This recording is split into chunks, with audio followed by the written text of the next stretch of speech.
کشمیر میں 14,000 جو ہے وہ اس کی نفری مانگی گئی ہے، جس میں 6,000 فرنٹیئر کانسٹیبلری کے ہیں، 5,000 رینجر سے ہیں، 2,000 اسلام آباد پولیس سے ہیں اور 1,000 جو ہیں وہ سندھ پولیس کے لوگ آئے ہیں۔ اس سے پہلے گلگت بلتستان میں 5,000 پنجاب پولیس کے لوگ گئے ہیں۔ وہاں پر چیری کے باغات ہیں، خوبانی کے باغات ہیں اور بہت سارے فروٹس ہیں۔ یہ پنجاب پولیس والے گئے ہیں بالکل ایسے جیسے کسی مفتوحہ علاقے میں کوئی فاتح فوج چلی گئی ہے، اور انہوں نے جا کے چیریز کے جو کھیت ہیں ان پر حملہ کر دیا ہے۔ وہ پرائیویٹ پراپرٹی ہے، کوئی سرکار کی پراپرٹی نہیں ہے، اور اس کو جس طریقے سے انہوں نے اس کو کھایا پیا، انہوں نے وہاں کی جو مقامی آبادی ہے اس کے اندر اس لحاظ سے بڑا غصہ ہے۔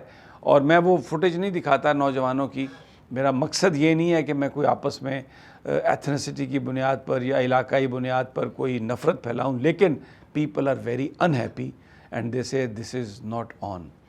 اب یہ جو پنجاب جو جا رہی ہے کشمیر میں جو نفری جا رہی ہے، یہ کیونکہ وہاں پر 9 تاریخ کو یوم احتجاج کا اعلان ہے، تو وہاں پر یہ لوگوں کو لگایا جائے گا مارنے پیٹنے کے لیے۔